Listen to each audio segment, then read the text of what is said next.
ගෞරවනීය අපේ හාමුදුරන් වහන්සේලාගෙන් මවුලවිතුමාගෙන් කුරුක්කොල්තුමා ඇතුළු සහභාගී වී සිටින ආගමික උතුමන්ලාගෙන් ඒ වගේම වේදිකාවේ ජාතික ජනබලවේගය නියෝජනය කරමින් අපේ සහෝදරවරු සහෝදරියන් විශාල පිරිසක් ඉන්නවා. ඒ සියලු දෙනාගෙන් සහභාගී වෙලා ඉන්න ආදරණීය අම්මලා තාත්තලා සහෝදරවරු සහෝදරියන් ඇතුළු සියලු දෙනාගෙන් අවසරයි. අද ඉරිදා ඊළඟ ඉරිදා වෙනකොට ප්‍රතිඵල එනවා. එහෙමනේ. නේද? තව දින කිහිපයක් තිබෙනවා ජනාධිපතිවරණයට. අපි මේ අවසන් භාගයේ තමයි මේ ගම්පහට ඇවිල්ලා අපේ සහෝදරවරු සහෝදරියන් ආමන්ත්‍රණය කරන්න. අපිට අවුරුදු 71 දිගු දේශපාලන අත්දැකීම්, දිගු දේශපාලන සිදුවීම් දැකපු දරාගත්තු ජනතාව. ඒ වගේම ආණ්ඩු හදපු ආණ්ඩු පෙරලපු ජනතාව. නායකයෝ ගෙනාපු නායකයෝ මාරු කරපු ජනතාව. හැබැයි අපි එච්චර ඈතට යන්නේ නැතුව මේ මැතිවරණ ව්‍යාපාරයේ දියත් වී තිබෙන ආකාරයේ දෙස බැලුවත් මේ රටේ ජනතාවට තේරුම් ගන්න පුළුවන් දැන් මේ රට බාර දිය යුත්තේ ජාතික ජනබලවේගයට කියන වර. එයි මැතිවරණ වේදිකාව අපි දැක්ක පහුගිය දවස්වල මැතිවරණ වේදිකාව කොහොමද? බොහෝ දුරට දෙපැත්ත කැපෙන වචන කියන. එහෙමනේ. ගොඩාක් වේදිකා අපි දැක්ක දෙපැත්ත කැපෙන නේද? එහෙට මෙහෙට කැපෙන උසුළු විසුළු කරන වේදිකා බවට පත් වී තිබෙනවා. ඒ වගේම ජනතාව හමුවේ රට මුහුණ දී තිබෙන ගැටලු සහ ඒවා විසඳීමට සාකච්ඡාවක් කරන වෙනුවට සුපුරුදු යාචක ආර්ථිකේ ප්‍රකාශයන් කරමින් යනවා. නේද?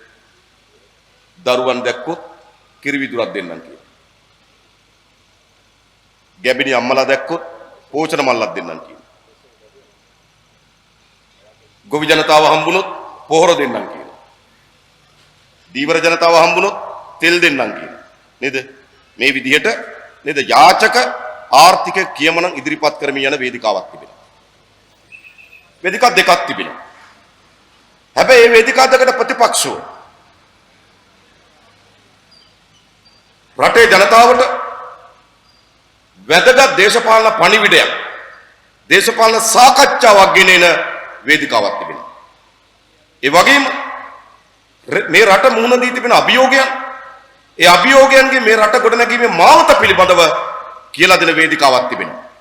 ඒ වේදිකාව තමයි ජාතික ජනබලවේගී වේදිකාව. ඒ විතරක්ද? ඒ වේදිකාවට සමීප වෙන කණ්ඩායමක් ඉන්නවා. ඒ වේදිකාවල. නේද? ඒකත් මොකද වෙලා තියෙන්නේ? කට්ටිය තමන්ගේ කණ්ඩායමට පක්ෂව කෙනෙක් වේදිකාවට නගපුවාම හූ කියනවා. දැන් තමුනාසල දැකලා තියෙන කවුරු හරි වේදිකාවට තමන්ට පක්ෂව කතා කරනවා නම් අප්පුඩි ගහනවා. හැබැයි ලංකාවේ පළවෙනි වතාවට අපි දැකලා තිබෙනවා වේදිකාවට නැංගාම හූ කියන. කිව්වේ නැත්. නේ ටීවී එක නායකටද? දුමින්ද දිසානායකටද? ජෝන් සෙනවිරත්නටද? නේද? ඊට පස්සේ බස් නායකටද ගල්ගමුවේ? සාන්ත බණ්ඩාරට හූ කියන. දයශ්‍රී ජයසේකරට හූ කියන. ඒ වේදිකාව. හූ කියනවා කොච්චරද කියනවනම් මහින්ද මහත්තයාට හූ කියනවා. දැක්කද? දැක්කද? ඊට එතුමම කියනවා මං අහගෙන මේ දඹදිනේ පැත්ත නම් රැස්වීම හවස තියලා හරියන්නේ පාන්දර තියන්න වෙන්නේ. මේ තමන් විසින්ම පොහලා ගෙනාපු කණ්ඩායමකට ආමන්ත්‍රණය කරනවා. ඒ වගේම තව වේදිකාවක මම දැක්කා. ඒ කියන්නේ LTT සංවිධානයේ අපේ නායකයන් විශාල ප්‍රමාණයක් ඝාතනය කරලා එක්සත් ජාතික පක්ෂ විනාශ කරා කියනවා. එතකොට ජය වේවා කියනවා. දැක්කද? ඒතර කතිකයා කියනවා යකෝ ජය වේවා නෙවෙයි කියන්න ඕන අපරාධ කියන්න ඕන. මොකද මේ වෙලා තියෙන්නේ? හැබැයි ඒ ප්‍රේක්ෂක ජනතාවක් ඉන්න වේදිකාවන් තියද්දී ජනතාවට දෙන දේශපාලන පණිවිඩය මීයට පිම්බක්සේ අහගෙන ඉන්න ජනතාවක් එක්රැස් වෙච්ච වේදිකාවකුත් තිබෙනවා. ඒ ජාතික ජන බලවේගයේ වේදිකාව. ඒක විතරක් නෙවෙයි. මේ වේදිකාවක් තිබෙනවා. එතකොට මැතිවරණ ව්‍යාපාරෙමි. වේදිකාවයි ප්‍රේක්ෂක පිරිසයි. ඒ වගේම මැතිවරණ ව්‍යාපාරට ඉදිරිපත් වී තිබෙන කණ්ඩායම් බලමු. එක්කෙනෙක් ඉන්නවා සාමාන්‍යයෙන් අර මම දැක්ක බොහෝ අය කියනවා එකක්. ඉස්සර එයා දකිනකොට මාධ්‍ය දිනවලු. දැන් මාධ්‍ය දකිනකොට එයා දිනවලු. හරි. ඒ තමන්ට කිසි අදහසක් සංකල්පයක් ඔළුවේ කිසිවක් නැති ඔහේ නේද මාධ්‍ය විසින් පුම්බන ලද මපට් එකක් ඉන්නේ. මාධ්‍ය විසින් පුම්බන ලද නේද මපට් එකක් ඉන්නේ. ඒ වගේම ජනතාවගේ වමනාව ජනතාවගේ හැඟීම් පිළිබඳ අවබෝධයක් නැති ඔහේ දකින තැන මොනවා හරි දෙන්නම් කියන කෙනෙක් ඉන්නවා. ඒ වගේම මේ රට ගොඩනැගීම සඳහා දැක්මක් සැලැස්මක් සහිත බලවේගයක් නියෝජනය කරමින් අප ඉදිරිපත් වී තිබෙනවා. ඒ නිසා ඉදිරිපත් වී තිබෙන කණ්ඩායම් දෙස බැලුවත් අපි ඉදිරියෙන් ඉන්නේ. ඒ නිසා මේ රටේ ජනතාවට මේ මැතිවරණ ව්‍යාපාරෙම ප්‍රමාණවත් තමන් ගන්න ඕන තීන්දුව මොකද්ද කියලා තීරණය කරන්න. තවත් ප්‍රමාණවත් නැත්නම් මම කරුණු කීපයක් කියන්නම්. එකක් එක්සත් ජාතික පක්ෂයට මෙවර මැතිවරණයේදී ඡන්දෙ දෙන්න බලාගෙන ඉන්න ජනතාවගෙන් මම එක ප්‍රශ්නයක් අහන්න. ඇයි එක්සත් ජාතික පක්ෂයට යලි ගිහින් මොකද්ද ගිහින්? කරුණු කීපයක් කියන්න පුළුවන්. එකක් කියන්න පුළුවන් ගෝඨාභයනක පරාද කරන්න තමයි ගිහින්. සමහර අය කියනවා මේ සජිත් හොඳ ඉඳ නෙවෙයි ගෝඨාභය අප්සො. එහෙමනේ කියන්නේ. එතන මේ රාජපක්ෂලා පරාද කරන්න තමයි එහෙමනේ කියන්නේ නේද? රාජපක්ෂලා පරාද කරන්න තමයි සජිත් ගේන්නේ කියන්නේ. කියනවනේ එහෙම එක. 2015 පරාද කරේ කවුද? අප්පු හමිලාද? මං අහන්නේ එච්චරයි. 2015 මේ රටේ ජනතාව පරාද කරේ කවුද? කවුද පරාද? ලංකාවේ පළවෙනි වතාවට 62 ලක්ෂ හමාරක් ඊට වඩා වැඩි ජනතාවක් ඡන්ද පොලට ගිහිල්ලා කතරේ ගාලා පරාද කරේ කවුද? අප්පු හමිලාද? නෑ රාජපක්ෂලා. දැන් ආය රාජපක්ෂලා පරාද කරන්න කියන්නේ. ඒ කියන්නේ වෙන රාජපක්ෂලා ටිකද? මැද බුලුනේ හැර වෙන ටීම් එකක්ද? නෑ ඒ ටීම් එකමයි. එහෙනම් මොකද උනේ? ඒ රාජපක්ෂලාට රැකවරණ දීලා ආරක්ෂා කරේ කවුද? මෛත්‍රී, රනිල්, සාගල, සජිත් කඳුගුරු. තමුනාසලා දන්නවා. 2015 ජනවාරි මාසේ 8 වෙනිදා ඡන්දේ පරදිනකොට බැසිල් රාජපක්ෂ සාටකේ ගලවලා නේද? ජාතික ඇඳුමක් ගලවලා කලිසම කමිස ඇඳගෙන නෝනත් එක්ක තනියම එයාපෝට් එකෙන් පැන්න ඇමරිකාවට. ගෝඨාභය රාජපක්ෂ ගෙදර හිටපු අලි ටික වනාගොඩ කැම්ප් එකට බාර දීලා ගෙදර හිටපු මිනි මෝරු ඇති කරන මාළු ටැංකිය බිඳලා මිරිහාන ගෙදරට ගියා. මහින්ද රාජපක්ෂ එයා තමන්ගේ නායකත්වයෙන් තිබුණු ශ්‍රී ලංකා නිදහස් පක්ෂය තමන්ගේ නායකත්වයෙන් පළවා අරලද නේද? එළියට යන ලද පක්ෂෙන් ඉවත් කරලද මෛත්‍රීපාල සිරිසේන මහත්තයා කියලා දෝතින්ම බාර දුන්නා. එයි බයට මට මෛත්‍රීපාල මහත්තයා දවසක් කිව්වා 2015 ජනවාරි මාසේ 8 ජනාධිපතිලා සති දෙකකට යන්න කලින් නාමල් හම්බුණා කිව්වා චමල්ගේ ගෙදරදී. නාමල්ගේ පිටට අත තියෙනකොට වෙවුලුවා කිව්වා. බයට. එයි අපරාධකාරයා තමයි අපරාධේ තරම දන්නේ. හොරා තමයි හොරකමේ තරම දන්නේ. එහෙම හිටපු රාජපක්ෂලා යලි නාවල පිරිසිදු කොට නේද? සුදු පිරුවටෙන් අන්දව නැවත රටේ ජනාධිපතිවරණ දක්වා ඉදිරිපත් කිරීමේ ගමන ගෙනාවේ කවුද? රනිල්, සජිත්, සාගල, මෛත්‍රීලා. එනිසා තව දුරටත් එක්සත් ජාතික පක්ෂයට කිසිදු යුක්තිසහගත අයිතියක් නැහැ ජනතාවගෙන් ඡන්දෙ ඉල්ලන්න රාජපක්ෂලා අපරාධ කරන්න කියලා. එහෙනම් මම එක්සත් ජාතික පාක්ෂිකයන්ට කියන්නේ. තවදුරටත් ඔබ රාජපක්ෂලා අපරාධ කරන්නේ කියලා එක්සත් ජාතික පක්ෂයට ඡන්ද දෙන්න එපා. එයි එක්සත් ජාතික පක්ෂයේ නායකයෝ ඒගොල්ලෝ සමග ඉතාම සමීපතම කුළුපඟ මිතුරන් මේ රටේ තාමත් ප්‍රධාන වශයෙන් නොවිසඳුණු රටේ ජනතාව දැනගත්තු නැති කරුණු දෙකක් තිබෙනවා. එකක් ජනවාරි මාසේ 8 වෙනිදා ඡන්ද ප්‍රතිඵල මුළුමනින්ම නිකුත් වෙන කලින් රනිල් වික්‍රමසිංහ අරලියගහ මන්දිරයට ගිහිල්ලා කරපු සාකච්ඡාව මොකද්ද? තාම මේක මහින්ද කියන්නෙත් නැහැ රනිල් කියන්නෙත් නැහැ. දෙන්න එකිනෙකා යැපෙන සාකච්ඡාව. ඔක්තෝබර් මාසේ 26 වෙනිදා ගිය අවුරුද්දේ කුමන්ත්‍රණය සිද්ධ වුණාට පස්සේ රනිල් වික්‍රමසිංහ මහතා අග්‍රාමාත්‍ය ධුරයෙන් අයින් කරලා මහින්ද රාජපක්ෂ මහතා අග්‍රාමාත්‍ය ධුරේ වාඩි වුණාට පස්සේ රනිල් වික්‍රමසිංහ අරලියගහ මන්දිරේ කොටු වුණා. ගෝඨාභය රාජපක්ෂ මහා රාත්‍රියේ අරලියගහ මන්දිරයට ගිහිල්ලා රනිල් වික්‍රමසිංහ හම්බුණා. අපිට කියන්න කරපු සාකච්ඡා මොනවද කියලා ගෝඨාභය කියන්නෙත් නැහැ රනිල් කියන්නෙත් නැහැ. මේගොල්ලෝ සමීප කුළු මිතුරන් කුළු පඟ මිතුරන් මතක තබා ගන්න. එක්සත් ජාතික පාක්ෂිකේ කවුරු හරි කල්පනා කරන රාජපක්ෂ පරාද කරන්න ඡන්දෙ දෙන්න කියලා මම ඒගොල්ලන්ගෙන් ඉල්ලා හිටින්නේ ජනවාරි මාසේ 8 වෙනිදා 9 වෙනිදා පාන්දර රනිල් මහින්ද මෙලා කරපු කතාවක් ඔක්තෝබර් මාසේ 20 වෙනිදා කුමන්ත්‍රණයෙන් පස්සේ ගෝඨාභය අරලියගහ මන්දිරයට ගිහිල්ලා රනිල් එක්ක කරපු සාකච්ඡාවත් රටට කියන්න. මේගොල්ලෝ යාළුවෝ. ඒ නිසා එක්සත් ජාතික පාක්ෂිකව කල්පනා කරනවා නම් නේද? රාජපක්ෂලා පරාද කරන්න එක්සත් ජාතික පක්ෂයට ඡන්ද දෙන්න කියලා දෙන්න එපා. ඒ වගේම එක්සත් ජාතික පාක්ෂිකයන් කල්පනා කරනවා නම් වංචාව දූෂණය නාස්තිය නතර කරන්න පාලනයක් හදන්න ඕන කියලා. දැන් වංචා දූෂණය නාස්තිය ඒගොල්ලන් නතර කරන්න බෑ. ඒගොල්ලෝ මේ අවුරුදු 4මාරේ ආණ්ඩුව තිබ්බ අඩඩාවට. එයි මෛත්‍රීපාල මහත්තයා ජනාධිපති. මේගොල්ලෝ අතේ තිබ්බේ පාර්ලිමේන්තුවේ සුළුතර බලයක්. පළාත් සභාවල බලය තිබ්බේ නැහැ. ප්‍රාදේශ සභාවල බලය තිබ්බේ නැහැ. පාර්ලිමේන්තු ඉතාම සුළුතර බලයකින් තමයි එක්සත් ජාතික පක්ෂ ආණ්ඩුව තිබ්බේ. එවැනි කුඩා බලයක් තියාගෙන ජනාධිපතිකම තමන් අතේ නැතුව කැබිනට් මණ්ඩලයෙන් යම් ප්‍රමාණයක් තමන් අතේ නැතුව පාර්ලිමේන්තුවේ සුළුතර බලයක් තියාගෙන පළාත් සභාවල බලය නැතුව ප්‍රාදේශ සභාවල බලය නැතුව වංචා කරපු ප්‍රමාණය බලපුවාම ජනාධිපති සහිත බලයක් කවුත් කොහොම හොරකම් කරයිද? මේ ජනාධිපතිකම නැතුව තමයි මහ බැංකුවට ගෙව්වේ. ජනාධිපතිකම නැතුව තමයි වරායෙන් අත්අඩංගුවට අරන් තිබුණු ප්‍රාඩෝ රථ 546ක් ඉතින් දඬු දාන්න නැතුව නිදහස් කරලා දුන්නේ.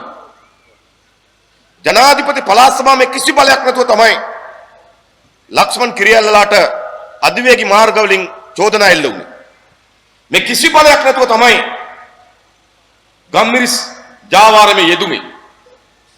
ඒ නිසා එක්සත් ජාතික පාක්ෂිකව කල්පනා කරනවා නම් වංචාවෙන් දූෂණයෙන් තොර පාලනයක් හදන්න දෙන්න ඕන කියලා එක්සත් ජාතික පක්ෂයට වැඩක් නැහැ. ඒ වැඩි වෙනවා මිසක් අඩු වෙන්නේ නැහැ. ඊළඟ එක්සත් ජාතික පාක්ෂිකයන් කල්පනා කරනවා නම් ආර්ථිකය හදයි ආර්ථික ඉදිරියට ගෙන යන්න එක්සත් ජාතික පක්ෂ ආණ්ඩුවක් පත් කරන්න ඕන කියලා. හැබැයි මේ අවුරුදු 5කට ආසන්න කාල පරිච්ඡේදය තුළ ඕනෑමටත් වඩා වැඩියෙන් පෙන්눔 කොට තිබෙනවා අපේ ආර්ථික ගොඩනැගීමේ දිශාවට නෙවෙයි ආර්ථික විනාශ කිරීමේ දිශාවට තමයි වැඩි හපංකම් එක්සත් ජාතික පක්ෂයේ තියෙන බව. ඒ නිසා මම අහන්නේ එක්සත් ජාතික පක්ෂයට ඡන්ද දෙන්න බලන් ඉන්න පාක්ෂිකයන්ගේ මොකටද දෙන්නේ? මොකද අපේක්ෂාව? ඒ වගේම තමයි මහින්ද රාජපක්ෂලාට ඡන්ද දෙන්න බලාගෙන ඉන්නේ. රාජපක්ෂගේ කඳුරේ හෝ ශ්‍රී ලංකා නිදහස් පාක්ෂිකයන් අපි අහන්නේ. ඇයි දෙන්නේ මොකද අපේක්ෂා කරන්නේ? ඔයගොල්ලෝ 2015ට කලින් පොඩ්ඩක් මතක් කරගන්න.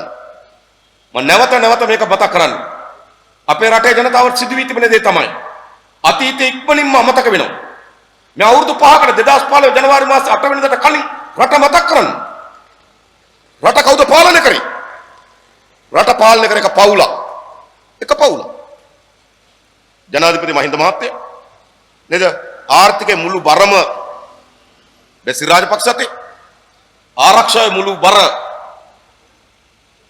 ගෝඨාභය රාජපක්ෂ. පාර්ලිමේන්තුව චමන් රාජපක්ෂගේ අතේ. නේද? සියලු අමාත්‍යංශ වලට මැදිහත් වීමේ සහ බෙහෙවීමේ බලය නාමල් රාජපක්ෂ අතේ.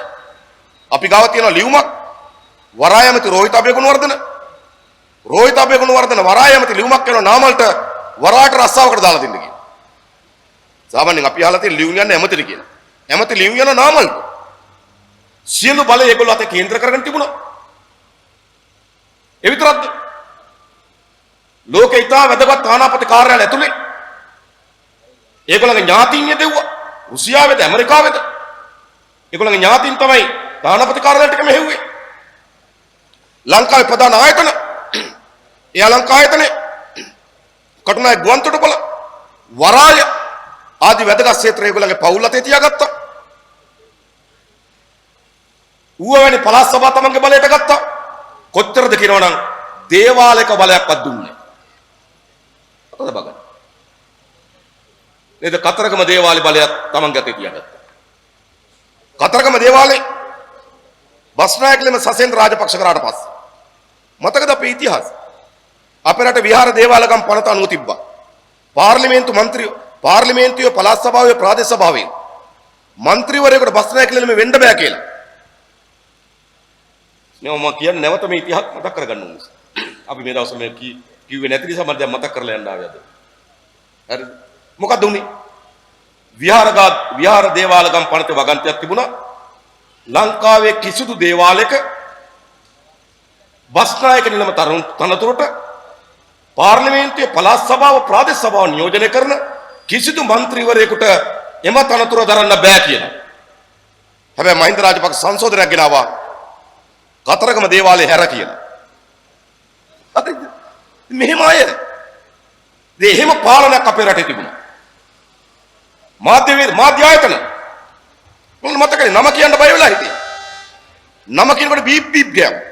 බීප් බීප් ගානකොට තමයි අපි දැනගත්තේ රාජපක්ෂ කියන්නේ. මතකද? ඉතිහාස මත තියාගන්න. මාධ්‍යවේදී ආණ්ඩුවට විවේචන කළ පාර යන්න බයයි. ගෙදර ඇවිල්ලා ගහයිද කියලා සැකයක් තිබුණා. විශාල මාධ්‍යවේදීන් ප්‍රමාණයක් රට අත්හැරලා ගියා. බීසනයක් තිබුණා. එයි මාධ්‍යවේදීන් කීප දෙනෙක් ඝාතනය කරා. මාධ්‍යවේදීන් විශාල ප්‍රමාණයක අතපය කැඩුවා. මාධ්‍ය ආයතනවලට බෝම්බ ගැහුවා. සිරසට සියතට මේ යුද්ධ නෙවෙයි හොඳ යුද්ධෙන් පස්සේ. නැත්තම් කියන මේ යුද්ධය සඳහා තමයි ඔක්කොම කරේ කියලා. ඒකත් හරි නෙවෙයි. ඒක කොහොමත් වැරදි. හැබැයි නේද 2010න් පස්සේ සිරසට සියතට ඉරුදිලි කාර්යාලයට බෝම්බ ගැහුවා. එහෙම රටක් තිබුණා. ප්‍රජාතන්ත්‍රවාදයේ මුළුමනින්ම අකුල් නතර රටක් තිබුණා. රතුපස්වල ජනතාව සාධාරණ ඉල්ලීම. තමන්ගේ ජනතාව ඉතා පැහැදිලිව තමන්ගේ පානීය වතුර වලට විස මිශ්‍ර වෙලා තිබෙනවා. ඒ ජනතාවට තමන්ගේ දරුවට විස සහිත වතුර වීදුරුව පොවන්න බෑ. ඒ අම්මාට දැන් මම මගේ දරුවට පොවන්නේ වස කියලා. ඒක හැංගීමක්. ඒ අම්මලා තාත්තලා පාරට බහලා කිව්වා අපිට විස වලින් තොර වතුර ටිකක් දීපන් කියලා. වෙඩි තිබ්බා. මතකද බලන්න. ඝාතන වුණා දෙන්නේ කිව්වා. ගොල්ල මතකද කටුනායකදී. සේවකර සාධක රමුදල. ඒක කාගේවත් නෙවෙයි. සේවකයන්ගේ වැටුපෙන් නේද? කපාගෙන 12 නේද? සේවකයන් වැටුපෙන් 12 ස්වාමියා 8ක් දාලා එකතු කරගන්න සල්ලි. ඒ සල්ලි මංකොල්ල කන පනතක් ගෙනාවා. තමන්ගේ සල්ලි මංකොල්ල කන පනතට විරුද්ධව කටුනායක තරුණිය පාරට බැස්සා. මොකද කරේ? වෙඩි තිබ්බා. රුසාන් චානක ඇතුළු නේද? දෙදෙනෙක් ඝාතනය වුණා. තව විශාල ප්‍රමාණයකට තුවාල වුණා. ඒ වෙලාවේ මොකද වුනේ? ඒතර පොලිස්පති මහින්ද බාලසූරිය මොකද කරේ? වගකීම ආරගන්නවා කියලා ඉල්ලාසුනාට පස්සේ ඒ මහින්ද බාලසූරිය ඇරියා බ්‍රසීලයේ තානාපති කරලා ජනාධිපති චන්දනකොට ඒ මහින්ද බාලසූරිය ලංකාවට ගෙනල්ලා පොලිස් පාර අමාත්‍යාංශ ලේකම් කරා. මෙහෙමයි රට පාලනය කරන්නේ. ඒ නිසා නැවත රාජපක්ෂලා කැඳවන්නේ ප්‍රජාතන්ත්‍රවාදී අපේක්ෂාවෙන්ද? නැ කැඳවන්න එපා. ඊළඟ මහජනක දීපල විශාල ප්‍රමාණයෙන් වංචා කරු බව දැන් ඒගොල්ලෝ ගාවින සමීපතම එල්දරව් කරමින් තිබෙනවා. සජින් වාස් ගුණවර්ධන කියන්නේ ඒගොල්ලන්ගෙන් සමීපතම අපේ අය නෙමෙයි. එකට හිටියේ ගොඩක් ඩීල් වල හවුල් කරුවා සජින් වාස් ගුණවර්ධන. මා පාර්ලිමේන්තුවේදී සජින් වාස් ගුණවර්ධන පාර්ලිමේන්තුවේ ඉන්නකොටම එයාගේ මූණට මම කියලා තියෙනවා ඔයා තමයි රාජපක්ෂ පවුලේ බෝකර් කියලා. හොරකම් පිළිබඳ බෝකර් විතරක් නෙවෙයි වෙන ඒවාටත් බෝකර් කියලා තියෙනවා. ඇන්සාඩ් එකේ කියන්නේ වචනක් තියෙනවා හොඳට. එයා තමයි ඔක්කොම කරපු බෝකර්. අද එයා එළියට ඇවිල්ලා කියන මොකද්ද? සංගිලා එකට ඉඩම දෙනකොට නේද? $5 මිලියන 5ක් ලැබුණා. ඒකේ කෝටි 100කට ආසන්න මුදලක්. ඒකෙන් තමයි CSN නාලිකාව දැම්මේ. ඒකෙන් තමයි තංගල්ලේ බේ හෝටලේ මිලදී ගත්ත කියලා. අද ඔයගොල්ලෝ ගිහලා බලන්න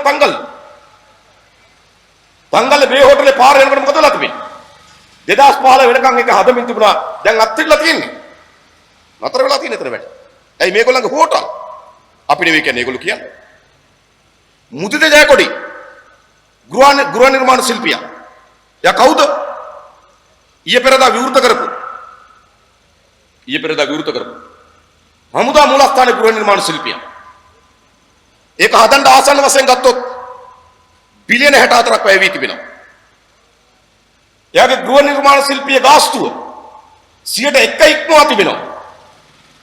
එසේ හමුදා මූලස්ථානයේ සමාගමකට තනි කෙනෙකුට මුදිත් ජයකොඩිට කෝටි 100කට ආසන්න ප්‍රමාණයක් දීලා තිබෙනවා. ඒකේ ගෘහ නිර්මාණ ශිල්පීය කාර්යයට කෝටි 100ක්. එයා කට උත්තරේ දීලා තියෙනවා. ඒ කෝටි 100න් තමයි බැසිල් ගේ අරන් දුන්නේ කියලා. ඒක අපේ නෙමෙයි. ඒගොල්ලන්ගේ කියන්නේ. අපි නෙමෙයි මේවා කියන්නේ. හරිද? එනිසා හරි පැහැදිලි මොකද්ද? ජනාධිපති මෛත්‍රීපාල සිරිසේන මහත්මයා මේ ඊයේ පෙරේද මම අහගෙන කියනවා නෙළුම් කොල්ල විවෘත කරන වෙලාවේ අත්තිවාරමට හම්බුණා කෝටි 200ක්. ඒ කෝටි 200ට වෙච්ච දෙයක් නැහැ කියලා. ඒ කියන්නේ නෙළුම් කොල්ල හදන්න අත්තිකාරමක් දුන්න කෝටි 200ක්. හැබැයි කෝටි 200ක් නෑ සමාගමක් නැහැ කිව්වා. අපි නෙවෙයි කියන්නේ. ඒ කියන්නේ තමන්ම ඔක්තෝබර් මාසේ 26 වෙනිදා ජනාධිපති පුටි වාඩි කරපු අය. එනිසා යලි ප්‍රජාතන්ත්‍රවාදී අපේක්ෂා කරනවා. වංචාවෙන් දූෂණයෙන් පාලනයක් අපේක්ෂා කරනවා. ඔබට දිය හැකිද ගෝඨාභයලට ඡන්දේ? ආර්ථික සංවර්ධනයක් අපේක්ෂා කරනවා. දෙන්න පුළුවන් ද ඡන්දේ? විශාල නායකන්දක අපේ රට හිර කරා. කිසිදු ප්‍රයෝජනයකට ව්‍යාපෘති ආරම්භ කරා. සමහර අපේ රටේ වත්තලංගුණ්ඩුවේ දූපත් 14 තිබුණ කල්පිටිය. මේ දූපත් 14 විකුණන්න සැලසුම් හැදුවා. වෙලාවට ගෙදර ගියා. දූපත් දෙකක් වික්කා. එකක් ඩෙන්මාර්ක් සමාගමට අනිත් එක ඉන්දියානු සමාගමකට. වත්තලංගුණ්ඩ දූපත් වික්කා. සෝමවති චෛත්‍ය ගාව අක්කර 5000 ඇමරිකන් ඩෝලර් සමාගමට දුන්නා. පළවත්තේ අක්කර 1000 ගණනක් ඇමරිකන් ඩෝලර් සමාගමට දුන්නා. මේ අය එනිසා මේ රටේ ජාතික සම්පත් ආරක්ෂා කරගන්න මේගොල්ලෝ කියනවද? වටිනාම තැන ඔයගොල්ලෝ බලන්න. ඒ කියන්නේ අපිට කොළඹ නගරේ තිබුණු මනරම්ම තැන මොකද්ද? ගෝල්පේස් පිටි ඉදිරි පිටි ඉඩම. එතන තමයි ලංකාවේ වටිනාම තැන. කිසිදු ටෙන්ඩර් පටපාටිකින් තොරව, මිල කැඳවීමකින් තොරව. එතන අක්කර 20ක් දුන්නා, 10ක් දුන්නා සංගලයකට, තව 10ක් දුන්නා කැතික් සමාගමට. ඒ අක්කර 20 ඇතුලේ මොකක්ද උනේ? ඒ අක්කර 20 ඇතුලේ අපිට තිබ්බ මොකද්ද? හමුදා මූලස්ථානේ තිබුණා. හමුදා රෝහල තිබුණා. හමුදා පරිපාලන කොටනැගිලි තිබුණා. ලංකාවේ හමුදා විස්ථානගත මධ්‍යස්ථානේ බවට පත් වෙලා තිබුණා. මේක 2013 විතර වික්කා. අද වෙනකම් මොකද කරේ? හමුදාවේ එක එක කෑලි එක එක තැන් වලට ගියා. ඉස්පිරිතාලේ අරන් ගියා. ආසා හොස්පිටල් එක මෙලදී අරගෙන ඉස්පිරිතාලේ තෙන්ඩ දැම්මා. කුරුඳුවත්ති. හමුදා මූලස්ථාන තැනින් තැනට කඩ කඩ ගියා. ආසන්න වශයෙන් ගත්තොත් මාදක මෛත්‍රීපාල සිරිසේන මහත්තයා කියලා තිබුණා මාසෙක හමුදා මූලස්ථානයේ ගලවපු නිසා හමුදා මූලස්ථානයේ තැන තැන ස්ථාන ගත කරන්න මාසෙකට 5 කෝටි 20 ලක්ෂයක් ගියා කුලිය. මාස්පත අවුරුදු 6ක් 5 කෝටි 20 ලක්ෂ ගානේ ඉතින් ආසන්න වශයෙන් ගත්තොත් නේද අවුරුද්දකට කෝටි 70ක් වගේ අවුරුදු 6කට කෝටි 420ක් කුලියගේ මේ හමුදා මූලස්ථානේ තියයන්. හැබැයි ඉඩම් විකුණලා ගත්ත කීයද? ඉඩම් විකුණලා ගත්ත කෝටි 2000ක්. ඉඩම් විකුණලා කෝටි 2000ක් අරගෙන එන බිලියන 20ක් ගත්තා.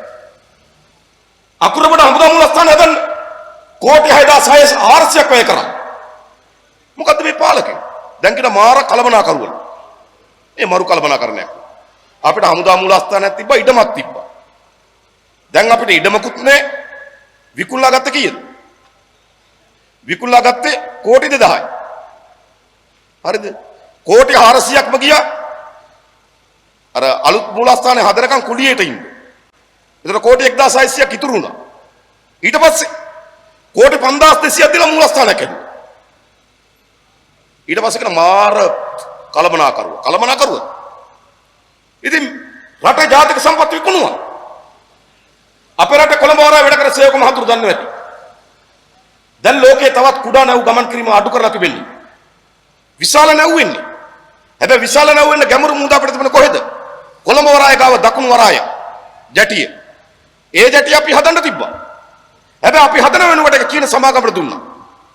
අද කොළඹ වරායේ හුවමාරු වෙන බහලුම් වලින් 100ක් හුවමාරු වුණොත් 38ක් හුවමාරු කරන්නේ චීන සමාගම. සම්පත් වික්කා. ඒක කවුරු හරි කල්පනා කරනවද? සම්පත් විකිණීම වළක්වා ගැනීම සඳහා ගෝඨාභයලා ගේන්න කියලා. එනල වැඩක් තියෙනවා. ගෝල් පේස් පිටි වික්කා. කොළඹ වරාය දකුණු ජැටිය සංවර්ධනය කරන්නම වික්කා. ඉඩම් වික්කා. දූපත් වික්කා. ඒ විතරක්. තමුන්නාසල මතක ඇති අපේ තෙල් සංස්ථාවට තිබුණා අපේ රංගවල සහෝදරයෝ ඉන්නවා. තෙල් සංස්ථාවට තිබුණා මැරයින් සර්විස් කා සමාගම. ඒ කියන්නේ නැව් වලට තෙල් ගහපු එක. නැව් වලට තෙල් ගැහුවා. එක්සත් ජාතික පක්ෂ ආණ්ඩුව කරු ජයසූරිය මේ තෙල් සංස්ථාව සමග තිබුණු මැරයින් සර්විස් ආයතනය වෙනම සමාගමක් බවට පත් කරලා ජෝන් කීල්ස්ට වික්කා. මේකට විරුද්ධ ශේෂ්ඨාධිකරණ නඩුවක් ගියා. සරත් එන්සිල්ලා විනිසුරුතුමා හිටියේ. ඒ නඩුවේදී තීන්දුව කරා මේක වැරදි කියලා. නැවත තෙල් සංස්ථාවට ආවා. ආයෙ මොකද කරේ? ආයෙ වික්කා. දැන් මේ දේශප්‍රේමීන් සමාගම් තුනකට නේද රංගවල සෝදර. සමාගම් තුනකට වික්කා. මේකට සිද්ධ වුණා. එනිසා රටේ සම්පත් ආරක්ෂා කරගන්න. ගෝඨාභයලා ගේන කල හිතනවා නම් සම්පත් විකුණපු අය. නෑ ඇමරිකන් එක්සත් ජනපදයට විරුද්ධව සටන් කරන්න ගෝඨාභයලා වුණා නම්. දැන් එහෙමනේ කියන්නේ. ඇමරිකන් එක්සත් ජනපදයට විරුද්ධව සටන් කරන්න ගෝඨාභයලා වුණා. එහෙම සටන් කරන්න ගෝඨාභයලා කොයි? 2007 වසරේ ගෝඨාභය රාජපක්ෂ තමයි ඇමරිකන් එක්සත් ජනපදය සමග එක්සා කියන ආරක්ෂක විසුම අත්සන් කරේ. එක්සා කියන ආරක්ෂක විසුම අඩංගු මොකක්ද? මේ කලාපය ඇති වෙන ඕනෑම යුද්ධයකදී ඇමරිකන් හමුදාවට අපේ ගොඩබිමත් අපේ ජලාශත් අපේ ගුවනත් අපි යටිතල පාසුකම් දෙන්න බැඳී සිටිනවා. මේ කලාපේ ඕන වෙලාවක ඇමරිකන් හමුදාව වෙනවනම් අපේ ගොඩබිම දෙන්න ඕන, අපේ මුහුද දෙන්න ඕන, අපේ ගුවන දෙන්න ඕන, තෙල් ආහාර වතුර දෙන්න ඕන. අපි බැඳලා තියෙන එක උසුමි. මේ කලාපේ ඇමරිකාව යුද්ධය පටන් ගත්තොත් අපිට රටක් හැටියට එක්ක අපි ඇමරිකාවේ පැත්ත ගන්නවද? එක්ක අපි ඇමරිකාවේ අනිත් පැත්ත ගන්නවද? එහෙම නැත්නම් අපි නිහඬව ඉන්නවද? එහෙම තීන්දුවක් ගන්න බෑ එක්සාගේ උසුමනු. ඒකේ උසුමනු අනිවාර්යෙන් ඇමරිකන් හමුදාවට අපේ ගොඩබිම දෙනවා, මුහුද දෙනවා, ගුවන දෙනවා, තෙල් දෙනවා, ආහාර දෙනවා, ජලය දෙනවා. අපි ඇමරිකාවේ පැත්තේ. මේ විසුම සංකරේ කවුද? 2017 ගෝඨාභය රාජපක්ෂ. ඒකයි මතකද? අසංකර කාත්තකද? ඒ වෙලාවේ ඇමරිකානු තානාපති රොබර්ටෝ බ්ලේක් එක්ක අසංකර කවුද හරිනා? ඇමරිකන් පුරවැසියෙක් සහ ඇමරිකන් පුරවැසියෙක්. අසංකර. මං කියන ගෝඨාභය පැත්තේ සාධාරණයි. ගෝඨාභය ඇමරිකන් පුරවැසිභාවය ලබා ගන්නකොට ඔහු දිවුරුමක් දෙනවා. ඒ දිවුරුම තමයි ඔහු ඇමරිකන් එක්සත් ජනපදයේ දිවිමියෙන් ආරක්ෂා කරන්න බැඳී සිටින බවත් ඇය අනතුරටපත් වන ඕනෑම වෙලාවක ඇය බේරා ගැනීම මෙහෙයුම් වලට සහභාගී වෙන බව. ඉතින් එහෙම දිවුරුම් දීප කියලා කස්සම් කරන්න එපේ. දැන් ඇමරිකාවත් එක්ක සටන් කරන්න මේගොල්ලෝ ගේන්න ඕන. මම යහන්න. ඒතර කට්ටිය කියන එහෙම නෙමෙයි. මේ ජාතිය අනතුරේනේ. ජාතිය බේර ගන්න ගේන්න ඕන. දැන් ඒකනේ නේ ආරි ඔක්කොම ඇත්ත. ඔය ඔක්කොම අපරාධ කළා කියන බව අපි දන්නවා. හැබැයි මේ ජාතිය අනතුරේ වැටලා තියෙනවා. ජාතිය බේර ගන්න ගෝඨාභය කියන. කොයි ජාතිය බේර ගන්න? කොයිද? මත තබා ගන්න. හොඳට මේ ප්‍රශ්නේ තේරුම් ගන්න. අප්‍රේල් මාසේ 21 වෙනිදා ප්‍රහාරය අපේ රටේ භීතියක් ඇති කරා ගැටුම් නිර්මාණය වුණා. ඔයගොල්ලෝ බලන්න ඒ ප්‍රහාරයෙන් පස්සේ ඒ ප්‍රහාරය උස්සන් ගිහපු නාලිකා දෙකක් තියෙනවා. ප්‍රධාන වශයෙන් රූපවාහන නාලිකා දෙකක් ඒ ප්‍රහාරය උස්සන් ගියා. නේද? ප්‍රහාරයෙන් පසුව විශාල සැකයක් ගැටුම්කාරී මනෝභාවයක් හැදෙන මතවාදයක් නාලිකා දෙකක් හැදුවා. දැන් ගෝඨාභය උස්සා යන්නේ කවුද? ඒ නාලිකා දෙකමයි. ඒක වෙන්නේ කොහොමද? ඒ කියන්නේ එදා උස්සන්ගේ ප්‍රණාලිකා දෙකමයි ආයේ මේ උස්ස යන්නේ. සම්බන්ධයක් නැද්ද? ඊළඟ විශාල බීතියක් හදලා මුස්ලිම් ජනතාවට එරෙහිව විශාල හඬක් නගලා ඒගොල්ලෝ මොකද කරගත්තේ? සිංහල ඡන්ද ගොඩට රබර් සීලක දාලා මල්ල පිටින් ගත්තා. අරගෙන ඉවරලා. දැන් බලනවා මදි. දැන් යන මුස්ලිම් ඡන්ද ගන්න. මුස්ලිම් ඡන්ද ගන්න යන්නේ කොහොමද? නැගෙනහිරට යනවා. නැගෙනහිරට ගිහිල්ලා මහින්ද රාජපක්ෂ කියනවා සයින්ද මාරු වලට මම නගර සභාවක් දෙනවා කියලා. අඩුම තරමේ සයින්ද මාරු ප්‍රාදේශ සභාවක්වත් නෙවෙයි. හරිද? සාමාන්‍යයෙන් නේද? ප්‍රාදේශ සභාවක් හදලා ඊට පස්සේ ඒක තව දියුණු වුණාම නගර සභාවක් වෙලා ඊට පස්සේ ඒක මහා නගර සභාවක් වෙනවා. හැබැයි මම මොකද කරන්නේ? මේ දකුණ අවුස්සපු රාජපක්ෂලා ජාතිය බේරගන්න කැමර දීපු රාජපක්ෂලා සයින්ද මාරු වලට ගිහිල්ලා කියනවා අපිට ඡන්ද දුන්නොත් අපි ඔයගලන්ට නගර සභාවක් දෙනවා. කියන්නේ කියනවා. දැන් මේ ජාතිය බේරගන්නේ නැහැ. ඊට පස්සේ මහින්දානන්ද මහනුවරදී මුස්ලිම් ව්‍යාපාරිකයෙක් එකතු කරලා කියනවා අපිට ඡන්ද අඩුයි මුස්ලිම් ඡන්ද ලැබුණොත් දැන් ඒගොල්ලෝ කියන විදිහට මහනුවර කියන්නේ බෞද්ධ ජනතාවගේ කේන්ද්‍රස්ථානය ඒගොල්ලන්ට අනුව. දැන් එතන දානවලු මුස්ලිම් පාසල. අපි යෝජනා කරන්නේ එහෙම ජාතිකත්වයට පාසල් වෙනකොට පොදු පාසල් හැදෙන එක තමයි වඩාත් යෝග්‍ය කියලා අපේ යෝජනාව. හැබැයි ඒගොල්ලෝ මොකද්ද කියලා කියන්නේ? අපි වෙන මුස්ලිම් පාසලක් දාලා දෙනවා. ඇයි? මුස්ලිම් ඡන්ද ගන්න. ජාතිය බේර ගන්නද මේ? මේ ජාතිය බේර ගන්නද? ඒ විතරක් නෙවෙයි කියලා මොකද්ද? කසලතේ ජාවාරමට බාධාවක් තියෙනවනේ. නෑ අපි හම්බන්තොට වරාය ආසන්න ගබඩාවක් හදලා දෙන්නම්. ඕනතරම් කසලතේ බිස්නස් කරලා අපිට ඡන්දෙ දෙන්න. ජාතිය බේර ගන්න. පලාලි ගුවන්තොට පොලේ දෙමළ භාෂාව උඩින් ගහලා සිංහල භාෂාව මැදින් ගැහුවාම මේ කැමර දෙන්න පටන් ගත්තා. භාෂා ප්‍රතිපත්ති උල්ලංඝනය කරලා තියෙනවා. ඒ ජාතිය බේර ගන්න. අපි ගිහිල්ලා බලනකොට යාපනයේ මැතිවරණ කාර්යාලෙත් ගෝඨාභයගේ ඒ විදියටමයි භාෂාව. එයි අරක ගෑ ගන්න දෙමළ සිංහල ඡන්ද මේ ගන්න එහෙ ගිහිල්ලා වැඩ කරන දෙමළ ඡන්ද ගන්න. නිසා ජාතිය බේරා ගන්න කවුරු හරි ගෝඨාභයලට එනවා නම් ජාතිය වැළලීමේ දිශාවට තමයි ගමන් කරගෙන තියෙන්නේ. එනිසා මම අහන්නේ මේ පක්ෂ දෙකට කුමන හේතුවක් නිසා ඔබ ඡන්ද දෙන්න බලාපොරොත්තු වෙනවා? ඔබ අපේක්ෂා කරන කිසිදු වමනාවක් කිසිදු බලාපොරොත්තුවක් මේ කඳවුරු දෙක එකතු නිර්මාණය කරන්න නැති බව අපි දන්නවා. ඒ වගේම රාජපක්ෂ කඳවුරෙන් ගැලවුණු විශාල ශ්‍රී ලාංකික නිදහස් පක්ෂයට අයිති සමාජික විශාල ප්‍රමාණයක් ගම්පහ ඉන්නවා. දැන් ඔවුන් මොකද කරන්නේ? බණ්ඩාරනායක මහත්තයා හදපු පක්ෂ කියලා. ඇගේ බිරිඳ ඇගේ දරුවා ඔහුගේ දරුවා ආරක්ෂා කරගත්තු පක්ෂය කියලා ශ්‍රී ලංකා නිදහස් පක්ෂ පිළිබඳ ගරුත්වයක් තිබුණා. බැඳීමක් තිබුණා. හැබැයි තව දුරටත් ලංකාවේ ශ්‍රී ලංකා නිදහස් පක්ෂය රාජපක්ෂලා විසින් ඒ මුළු මනින්ම නේද පාදඩයන්ගේ වංචනිකයන්ගේ ජාවාරම් කරුවන්ගේ මධ්‍යස්ථානයක් බවට පත් වෙලා ඉවරයි. ඒ නිසා ඇත්ත ශ්‍රී ලංකා නිදහස් පාක්ෂිකගේ හෘද සාක්ෂියට තව දුරටත් රාජපක්ෂලා කඳවුර ශ්‍රී ලංකා නිදහස් පක්ෂයේ කඳවුර නෙමෙයි. එහෙනම් මොකද තෝරගන්න තිබෙන්නේ? ඒ වෙනුවට ප්‍රතිපක්ෂව නේද චන්ද්‍රිකා මෙතන යෝජනා කරන එක්සත් ජාතික පක්ෂ තෝරගන්න නෑ. ඒක ශ්‍රී ලංකා නිදහස් පක්ෂ අනුගමනය කරන ප්‍රතිපත්තියක් තිබුණා නම් ඒ ප්‍රතිපත්තියට මුළුමනින්ම පටහැනියි. ඒ නිසා අපි ඒ පාක්ෂිකයන්ට ආරාධනා කරලා තියෙනවා ඔබගේ අපේක්ෂාව අරමුණු නිසි පරිදි ඉටු කරගත හැකි මධ්‍යස්ථානය ජාතික ජන බලවේගයේ බව. ශ්‍රී ලංකා නිදහස් පාක්ෂිකයන්ට අපි ආරාධනා කරනවා. එක්සත් ජාතික පාක්ෂිකයන්ට අපි ආරාධනා කරනවා. රාජපක්ෂ කඳුර පිටිපස්සේ යන ජනතාවට අපි ආරාධනා කරනවා. මේ මුලාවේ මේ වැරදි බලාපොරොත්තු වල ඉටු නොවන බලාපොරොත්තු පස්සේ යන්න එපා. ඒගොල්ලෝ කපටි නරිරලා මත තබා ගන්න. ඔබව රවට්ටනවා. ඔබගේ හැඟීම උස්සනවා. ඔබට බය හදනවා. ඔබට බොරු අනතුරු හදනවා. හදලා මොකද කරන්නේ? කපටි නරීන් වගේ ජනතාව ඒ පස්සට කැඳවනවා. අපි ඔබට ආරාධනා කරන්න ආවේ ඔබ දැන් මේ කඳුරු වලින් මිදෙන්න. ඔබට තිබෙන අපේක්ෂාව මොකක්ද? මේ රට හැදීමේ අපේක්ෂාව?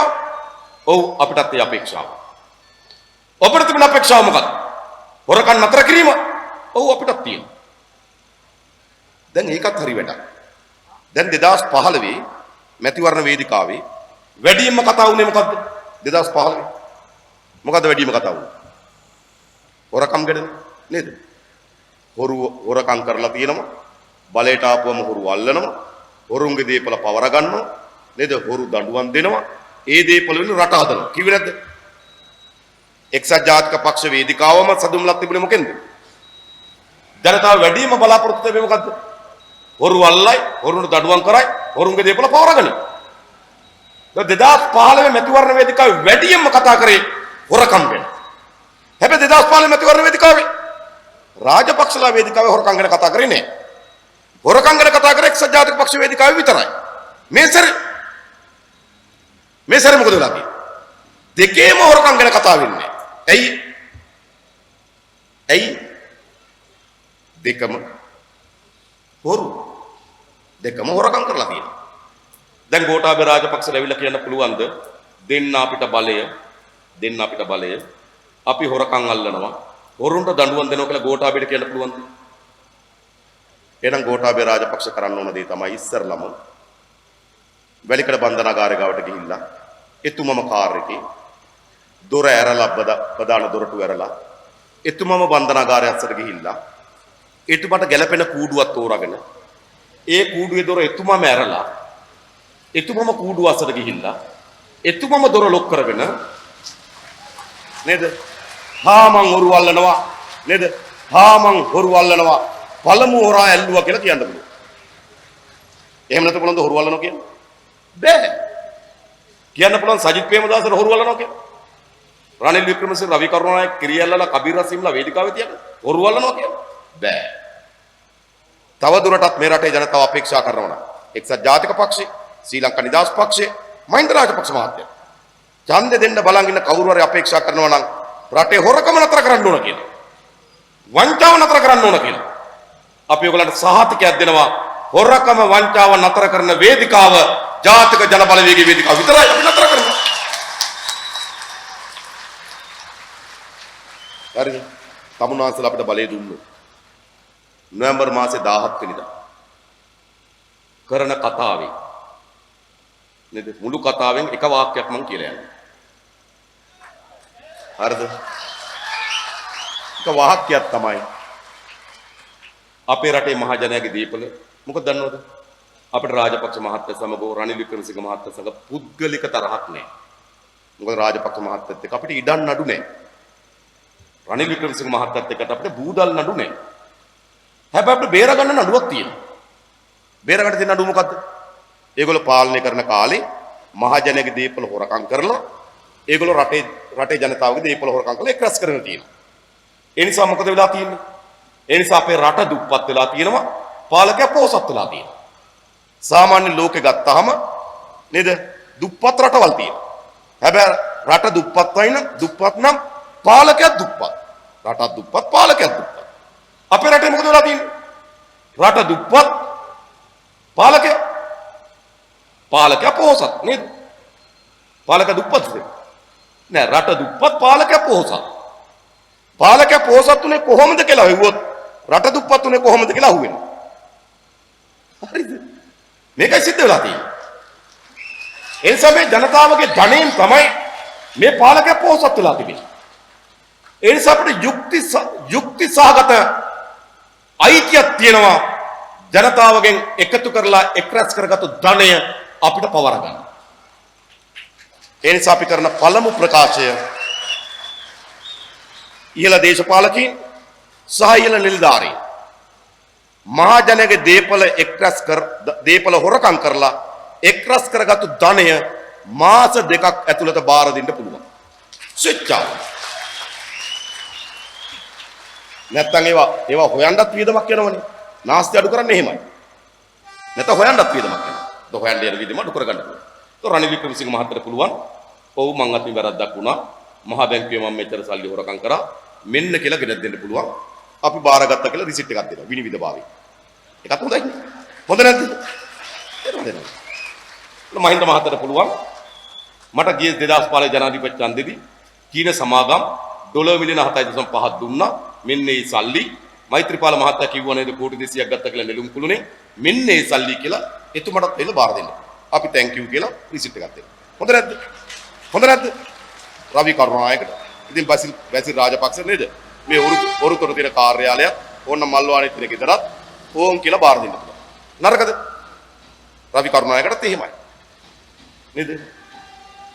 අපි සරණ ගුණවර්ධන වුණත් අත්තරින්නේ නැහැ. ඒත් කියලා යන්නේ. ඒ ඔක්කොටම එළම දෙන්න පුළුවන්. මාස දෙකක් දෙනවා. හැබැයි බාර නොදුන්නොත් අපි තිබෙන නීති මදි නම් අලුතින් නීති හදලා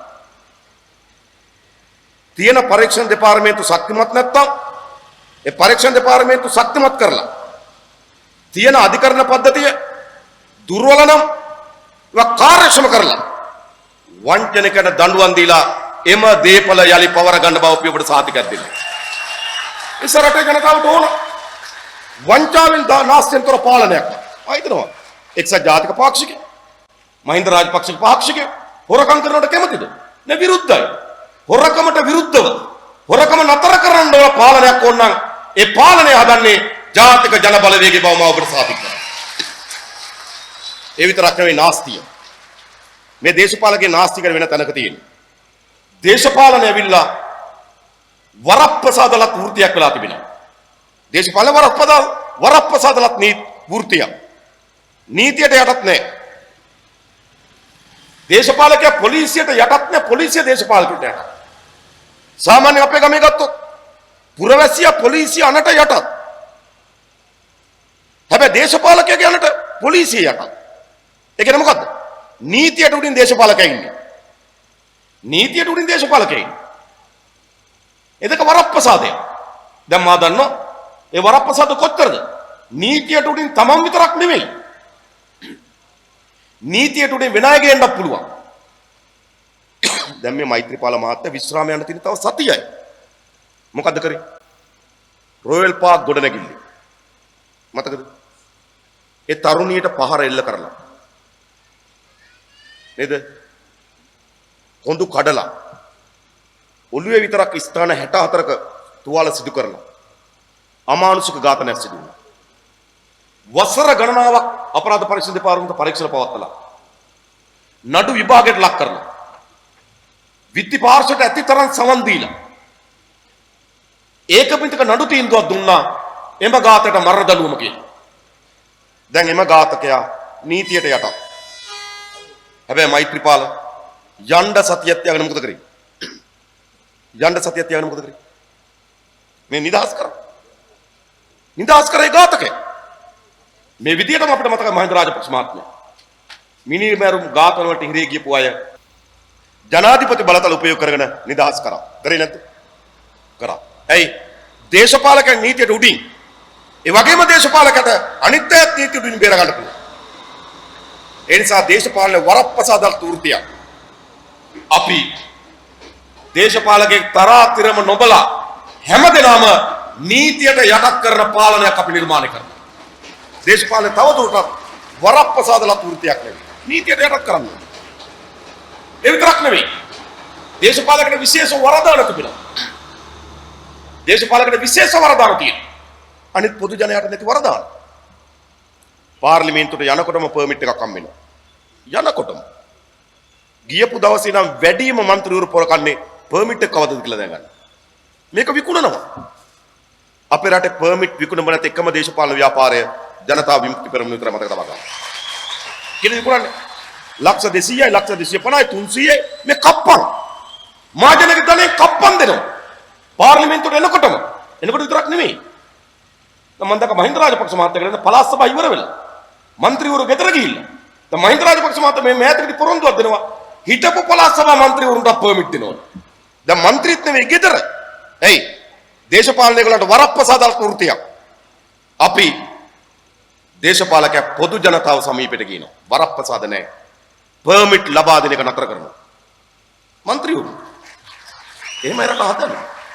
ඊළඟ മന്ത്രിවරුන්ට අවුරුදු 5ක් හිටපුවා විශ්‍රාමයට පක්කම් වෙනවා. අවුරුදු 5ක් හිටපුවා. මාසෙකට එක දවසක් යන්න ඕන පාර්ලිමේන්තුවට.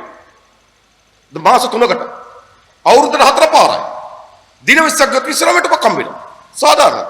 ඔබ දන්නවා පබා කියන තරුණිය අවුරුදු 21 කට පාර්ලිමේන්තුවට ආවා. අවුරුදු 26 කට පෙන්ෂන් එක. අපේ ගමේ තරුණයෙකුට අවුරුදු 26 කට රස්සාවකුත් නැහැ. ඒගොල්ලන්ට අවුරුදු 21 වෙනකොට පෙන්ෂන් එකකුත් හම්බ වෙනවා. 26 වෙනකොට. සාධාරණ මතක තබා ගන්න മന്ത്രിවරුන්ට ලබා දෙන පෙන්ෂන් එක නතර කරනවා. ඇයි? වරප්‍රසාද නතර කරන්න දේශපාලනේ. දේශපාලන කියන්නේ තවදුරටත් වරප්‍රසාද නතර වෘත්තියක් නෙවෙයි. ඒ වගේම ඇමතිවරුන් මොනතරම් වියදමක් දරනවද? ඔය හැම ඇමතිවරන්ට කොළඹින් ගියක් දෙනවා. ඒ කොළඹ ගෙවල් පර්චස් 80ක විතර විශාල ගෙවල් මහජනක දණින් නඩත්තු කරන්න. දැන් මංගල සමරවීරින්න ගෙදර එක තට්ටුවයි තියෙන්නේ. එක තට්ටුවයි. ඒ තට්ටුව නගින්න ලිෆ්ට් එකක් තියෙනවා. තට්ටුවක් නගින්න කවුද මේ? වීරවංශ හිටිය ඇමති ගෙදර ලයිට් බිල කීයද? ලක්ෂ 21යි. මාසේ ලයිට් බිල ලක්ෂ 21යි. අපි කියනවා පුළුවන් නම් වීරවංශ දැන් ඔයාගේ ගෙදර ලයිට් බිල පෙන්නන්න. දැන් Taman ගෙවන්න. මං හිතේ 5000ක් ඇති දැන් වැඩි නුන. Taman ගෙවන 5000යි. ඇමතිගේ ලයිට් බිල ගෙවන්න ආණ්ඩුව ලක්ෂ 21යි. මාසෙකට. කේලේ රඹුක්වලගේ ලක්ෂ 19යි. මාසෙකට ලයිට් බිල. එයි මහජනගේ දේපල වුණු වරප්‍රසාද භුක්ති විඳිනවා. ඇමතිවරුන්ට දෙන නිල නිවාසවල ලයිට් බිල්, වතුර බිල්, සුද්ධ පවිත්‍රකින් අලුත් වැඩිය කිරීම සියල්ල ඉන්න ඇමතිවරයාගේ පෞද්ගලික වියදම් කරගන්න ඕන. ආණ්ඩුවෙන් දරන්නේ. වරප්‍රසාද අයින් කරන්න ඕන. දේශපාලනේ වරප්‍රසාදෙන් තොර වෘත්තිය බවට පත් කරනවා. ජනාධිපතිවරයා නෙවෙයි හිටපු ජනාධිපතිවරු නඩත්තු කරනවා. හිටපු ජනාධිපතිවරු කොච්චර නඩත්තු කරනවද? නේද? හේමා ප්‍රේමදාස මහත්මයා මරුණ 93. දැන් අවුරුදු 26ක්. තාම ආණ්ඩුවේ ගෙදර, ආණ්ඩුවේ වාහන, ආණ්ඩුවෙන් තෙල්, ආණ්ඩුවෙන් ආහාර, ආණ්ඩුවෙන් කාර්ය මණ්ඩල, ආණ්ඩුවෙන් ආරක්ෂාව කෞතුක වස්තුද රැක බලා ගන්න. මේ ජනතාව රැක බලා ගන්න. දැන් අවුරුදු 26ක් නේ. මහජනක දණෙන් නඩත්තු වෙන්නේ. චන්ද්‍රිකා මෙතනිය 2005 විශ්‍රාම ගියා. කොළඹ නිදහස් නතරස්සේ හොඳ ගයක් හම්බුණා. ආණ්ඩුවේ වාහන, කාර්ය මණ්ඩල, ආරක්ෂාව, තෙල්, ලයිට් බිල්, වතුර ඔක්කොම ආණ්ඩුවේ. මහින්ද රාජපක්ෂ මහත්මයා විශ්‍රාම ගියා හිටපු ජනාධිපති හැටියට. බෞද්ධ ලෝකමාවතේ නේද? විශාල ඉඩමක ගයක් හම්බුණා. ගෙට යන්න කලින් ගේ හුණු පිරියම් කරන ලක්ෂ 200ක් ගියා. හුණු ගානු. මහජනක තනේ ලයිට් බිල්, වතුර බිල්, කාර්ය මණ්ඩල, වාහන ඔක්කොම මහජනකගේ. මෛත්‍රීපාල මහත්තයා දැන් 10ක් වෙනිදා විශ්‍රාම යන්න ඉන්නේ. යන්න කලින් තමන්ම හිටපු කැබිනට් මණ්ඩලය තමන්ම මුලසර දරාගෙන මට කෝටි 800 ගයක් කියලා අනුමත කරගත්තා. කෝටි 800 ගයක්. ප්‍රොජෙක්ට් පාරේ කොළඹ. මේ මොකද වෙලා තියෙන්නේ? මේ මහජනක ධනෙන් නඩත්තු කරන මේගොල්ලෝ. අපි ඕගලන්ට කියනවා හිටපු ජනාධිපතිවරු කිසිවෙක් මහජනයාගේ ධනෙන් නඩත්තු කරන්නේ නැහැ. ඒ සියල්ල නතර කරනවා. නතර කරන්න ඕනේ නැද්ද? මට කියන්න ඕනේ නෑ කමක් නෑ අපේ ඓතිහාසික නේද? පුරා වෘත්‍යාන්තවල හිමිකරුවෝනේ රකින්න ඕනද? එහෙම කවුරුත් රකින්න ඕනේ. හැබැයි බැරි වෙලාව මං කියන්නේ ලැජ්ජ නැද්ද? මම මේ අහන්නේ චන්ද්‍රිකාගෙන්. හොරගොල්ලේ වලව්වක් තියෙනවා. නේද? අත්තන ගලේ පොල් වතු තියෙනවා. රොස්මිඩ් වලව් තිබුණා. මේ ආණ්ඩුවේ ගෙදරක ඉන්න ලැජ්ජ නැද්ද නෝනේ? මම මේ අහන්නේ. තමුන්නාස්ලට එහෙම පුළුවන්ද? සාමාන්‍ය පුරවැසියෙකුට පුළුවන්ද? තමන්ට දේපලක් තියාගෙන ආණ්ඩුවේ නඩත්තු වෙන්න මහජනගෙන් නඩත්තු වෙන්න. මහින්ද රාජපක්ෂ, මෛත්‍රීපාල සිරිසේන. ඇයි ඔයගොල්ලන් දරුවෝ සලකන්නේ නැද්ද? ඔයගොල්ලෝ දේපල නැද්ද? තියෙනවා. මජරකම අරින්නේ. හරිද? හැබැයි කවුරු හරි ඉන්නවනම් දරුවෝ සලකන්නේත් නැහැ, දේපලත් නැත්නම් අපි මොකද කරන්නේ? සමාජ ආරක්ෂක රමුදලින් පින්පඩියක් දීලා ඒ නායකයා බලාගන්න. මේ පින්පඩියක් තමයි. හරිද? එහෙම හොඳයිනේ. එන්දා පළමු කොටම අපි මේ රටේ ජනතාවට සහතිකයක් දෙන්න බලය. මේ දේශපාලනයේ වරප්‍රසාදලත් වෘත්තියක් බවට පත් වී තිබෙනවා. දේශපාලන වරප්‍රසාදලත් වෘත්තියක සිට මහජන සේවාව බවට පරිවර්තනය කරන සලස්ම අපි නිර්මාණය කරනවා. රට හදන්න ඕනේ එතන. අන්න ඒ නිසා පක්ෂ තුනයට අපි කියනවා ආරාධනා කරනවා ඔබ එකතු වෙන්න ඕන බලවේගය තියෙන මෙතන කියලා. ඒ වගේම අපි ආර්ථිකය හදන්න ඕන. අපේ ග්‍රාමීය ජනතාවගේ දුප්පත්භාවය නැති කරන්න ඕන. අපේ දරුවන් බලා ගන්න ඕන. අපේ තරුණයන් බලා ගන්න ඕන. අපේ වැඩිහිටියන්ට සුරක්ෂිත ජීවිතයක් ඕන. අපේ කාන්තාවන්ට මුහුණ දී තිබෙන ගැටලු පිළිබඳ අපි අවධානය යොමු කරන්න ඕන. අපේ රෝගීන් පිළිබඳ අවධානය යොමු කරන්න ඕන. ආබාධිත ජනතාව පිළිබඳ අවධානය යොමු කරන්න ඕන. ඒ නිසා සමාජයක් රැක බලා ගැනීමත් ආණ්ඩුවක වගකීමක්. අපේ දරුවන් බලා ගන්න ඕන. ඒක රජයක අද මොකද දරුවන්ට වෙලා තියෙන්නේ? ඔයගොල්ලෝ හොන්දට හොයලා බලන්න. අද මොකද දරුවන්ට වෙලා තිබෙන්නේ? මට මේ ළඟදී කොළඹ දිස්ත්‍රික්කයේ රසායන විද්‍යාව කරන ප්‍රධානම ටියුෂන් ගුරුවරයා හම්බුණා. තරුණ ගුරුවරයෙක්. ඔව් කම්පාවෙන් කතා කරලා කිව්වා. එයාගේ පන්තියට සමහර දවස්වල ළමයි 1000යි 2000යි කිව්වා. 1000 2000 කරනකොට පන්ති වලට. හැබැයි කවදා හරි සතුට වෙන්න කිව්වා. එයාගේ පන්තියට එක ළමයෙක්වත් එන්නේ නැති දවස තමයි එයා වැඩියම සතුට වෙන්නේ කියලා කිව්වා. කවදා හරි. ඇයි?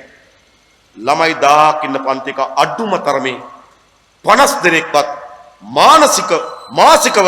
මානසික වෛද්‍යවරයෙක් මුණ ගැහෙන්න නෝ. මානසික දුස්තරෝ. මේ දරුවන්ට මේ පීඩනේ දරාගෙන මානසික ආතතිය. ඔයගොල්ලෝ දරුවෝ හොයලා බලන්න. එක්ක වැටෙන තැන නිින්ද යනවා. මානසික ආතතිය ස්වභාවය. එක්ක කොච්චර නිදි කරුවත් නිින්ද යන්නේ නැහැ. මානසික ආතතිය. එක්ක පාඩම් කරාට මතක හිටින්නේ නැහැ. මානසික ආතතිය. එක්ක හොස්සනගේ මැස්ස යන්න බෑ. නේද? කේන්තියන දරුවට. නැද්ද? මානසික ආතතිය. අපේ දරුවන්ට විශාල පීඩනයක් ඇති කරලා තිබෙනවා. මේ අධ්‍යාපන ක්‍රමය. ඒගොල්ලෝ ළමා කාලයක් නේ. මොකද තියෙන කාලේ ළමයි. යුක්ති සාගතව මේ ළමයිට මේ උරුම කරලා තිබෙන ජීවිතේ ඉස්සර අපිට මතකයි. වැව් ගාව නම් දරුවා වැවේ එකට මෙකට පීනුවා. ගඟ ගාව නම් දරුවා ගඟ එකට මෙකට දිනුවා. වැල්ල නම් දරුවා රැල්ල පෑගුව ගිහිල්ලා. කුඹුර කපන කාලේ වෙල්ලට ගිහිල්ලා බෝල ගැහුවා. මේ සීනා කොරලේ ප්‍රසිද්ධ වෙලා තිබුණා වොලිබෝල් ගහන්න. අද තියෙනද ගමක වොලිබෝල් කෝට් එකක් තියෙනවද? තියෙනවද? නෑ. ඉස්සර ගමේ කොල්ල රංචු ගහලා හිටියේ. හන්දියවිල රස්තියාදුව ගහන කොල්ල හිටියේ. අද ඉන්නවද? කිසි සමාජ ඇසුරක් නැති. කිසි සමාජ සබත්තාවක් නැති. දරු පරම්පරාවක් අපි හදලා තියෙනවා. පොතක් කියවන්නේ නැහැ. බාහිර කවියක් කියවන්නේ නැහැ. ගීතයක් රස විඳින්නේ නැහැ. නේද? විනාශක අපේ දරුවන්ට අත්පත් කරලා දීලා තියෙනවා. මේ ඔක්කොම දීලා ඉවරලා අපි කියනවා අපේ කාලේ වගේ හැදෙන දරුවෝ නෙවෙයි දැන් හැදෙන දරුවෝ කියලා. සතුටු වෙන්න ඕම හරි ඉන්න එකට. මේ කරලා තියෙන විනාශයට. ඒ නිසා අපි අධ්‍යාපන ප්‍රතිපත්තියත් ළමයින්ගේ රැකවරණ වැඩසටහන ළමයින්ගේ ආරක්ෂාව වෙන නීති සම්පාදනය කරනවා. යලි ළමයාට අවශ්‍ය වෙන ළමා කාලයක් ලබා දීමේ වගකීම අපි බාර ගන්නවා. ළමා කාලයක් දෙනවා. ඕන නැද්ද එහෙම? මෙහෙම යන්ත්‍ර වගේ දරුවෝ ඕනද? මෙහෙම දරුවෝ අවශ්‍ය නැහැ.